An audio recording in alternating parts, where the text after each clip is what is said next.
it's interesting seeing customers who have made investments in the data center and started moving all of their resources to the data center, and then sort of the next stage in that is starting to look at some of those things. Hey, we have all of this compute power, all this horsepower in our data center.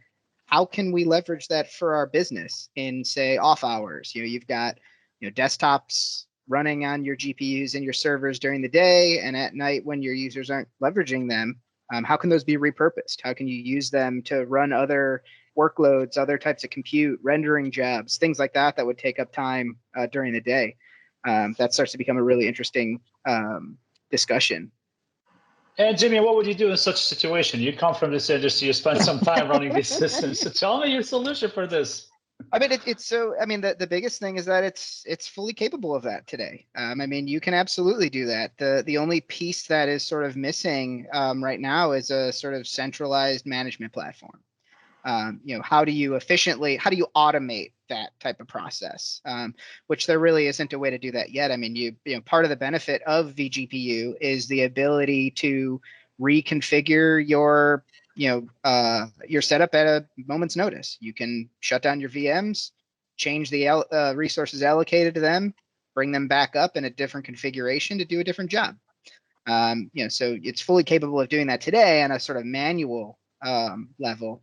But I think that because the industry hasn't sort of adopted or determined a killer use case that everybody faces, which I don't know that they'll get to, because I believe AI is unique to your business. That's really what the special sauce is. But having an automated process that can control those things and do it sort of automatically is the only thing that's missing. I have a question here. What does digital transformation mean to you? Before we pop up the question, there's an observation that we came across from geospatial market research for the AEC industry in particular. They reported that digitalization in building infrastructure may save up to 10 to 20% of resources involved in the construction workflow. Project time saving might reach 14% just by adopting digitalization or digital transformation. And I know that you, Jimmy, have worked a lot on this in the past, and you've had some very key insights to share with the audience over here. So what's your take on this? Yeah, so first I'll throw in a shameless plug for our GTC conference that's coming up in a week here, mainly because one of the key sessions is literally called Digital Transformation is Here, Augmenting Human Capacity with Exponential Compute. It's going to be presented by Amy Bunzel from Autodesk. So she's very familiar with the challenges facing the industry. Has some really good insight usually. But I mean, I think a lot of what's difficult when it comes to digital transformation in the AEC space is that, I mean, it's based on a lot of really antiquated processes. We design these really beautiful 3D models that typically end up serving a different purpose than what they're there for, which is building from them. A lot of discussion in more in the manufacturing space right now, but I think that AEC is starting to get into it, is the concept of digital twins. And digital twins is really, how do you take this digital model and literally make it a representation, a digital representation of the real physical thing? And it's something that I think the industry has sort of struggled with. We've seen incremental steps to start to move towards it. Hopefully some of the software and hardware solutions being put into place will make this a little bit more real. I mean, part of it is just when you start modeling. What is the process now, Jimmy? How do you? So right now you do these 3D models. Yeah. How do you share them with your customer? What do you do now? So I mean, a lot of it is printing them out to dumb old documents. Believe it or not, it's whether a digital document or a physical document. It's 2D. It's paperwork. It's simple deliverables. Not necessarily. What's missing here? Why? Well, what's missing? The application is not there to support the technology. Yeah, it's a function. It's a function of really a few things. So I mean, first is just cultural. It's been sort of that's the way people have done it. So why change it? uh, Unfortunately, that's a mindset. But then there is sort of difficulty from a technological and software perspective. I mean, when you're talking full blown digital twin, we're talking about modeling down to like the screws and bolts. And when you start modeling to that level, you are, increasing file sizes exponentially. You're making it harder for, multiple people to work on that individual project because typically different people touch those different aspects. You might have someone who's modeling the landscape, someone who's modeling the structure, and someone who's modeling the interior.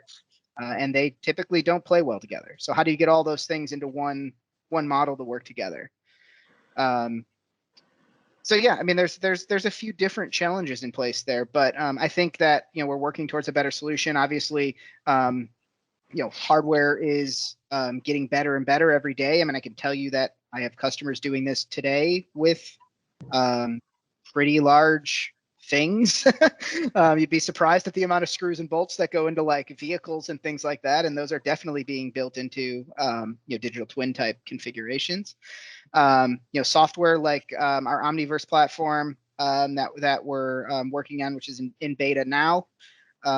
Some of that is aiming to solve it. So I mean, it's really a holistic approach. It's culture, technology, and just getting people to do things in a different way. And these are definitely interesting topics that we would like to host you for and shed the light on in future episodes over here, Jimmy.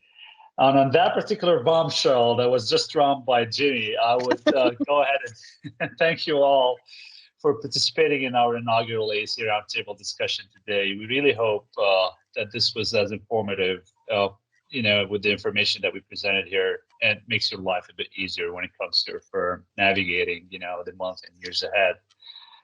Going forward, are there any topics that you guys would like us to discuss, or questions that you would like us to raise and invite other minds into the conversations on future episodes? If you think of any, please let us know.